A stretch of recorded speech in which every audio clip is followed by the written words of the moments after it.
Es war ein kalter, regnerischer Abend, als das kleine Kätzchen auf der verlassenen Straße gefunden wurde.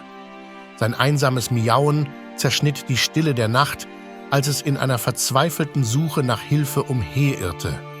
Sein Fell war weich und glänzend und seine Augen strahlten vor Angst. Die freiwilligen Helfer des örtlichen Tierheims waren schockiert über den Zustand dieses verlorenen Geschöpfs. Sie brachten das Kätzchen in das Tierheim und gaben ihm ein warmes Bett und etwas zu essen. Aber das kleine Wesen weinte immer noch herzzerreißend. Die Freiwilligen spürten, dass dies kein gewöhnliches Streunerkätzchen war. Es war offensichtlich ein Haustier, es sah sehr gepflegt und wohlgenährt aus. Sie beschlossen, eine Anzeige auf der Website des Tierheims zu schalten, in der Hoffnung, den Besitzer zu finden. Am nächsten Tag meldete sich ein kleines Mädchen namens Emma aufgeregt beim Tierheim. Tränen liefen über ihre Wangen, als sie erzählte, dass sie ihr geliebtes Kätzchen vermisste. Sie hatte es vor einigen Tagen verloren und hatte seitdem schlaflose Nächte verbracht, in der Hoffnung, es wiederzufinden.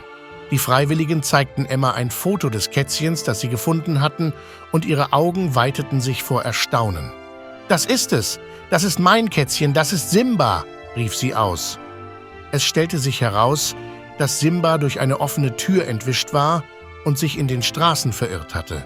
Emma und ihre Familie hatten verzweifelt nach ihm gesucht, aber ohne Erfolg.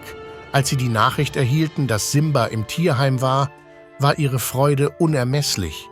Währenddessen hörte das Kätzchen im Käfig des Tierheims nicht auf zu weinen. Die Freiwilligen versuchten es zu beruhigen, aber es schien nur auf etwas zu warten. Es war, als würde es nach jemandem rufen. Eine Stunde später stand Emma bereits vor der Tür des Tierheims. Ihr Herz klopfte vor Aufregung, als sie den Raum betrat. Und dann hörte sie es, das leise, verzweifelte Miauen ihres geliebten Simba. Sie folgte dem Geräusch und kam schließlich zu dem Käfig, in dem er saß. Simba erkannte Emma sofort und schrie vor Freude. Sein kleiner Schwanz begann heftig zu wedeln und er streckte seine Pfote durch die Gitterstäbe aus, als wolle er sie berühren. Emma nahm das Kätzchen behutsam aus dem Käfig und drückte es fest an sich. Die Tränen flossen in Strömen, als sie sich wieder vereinigten.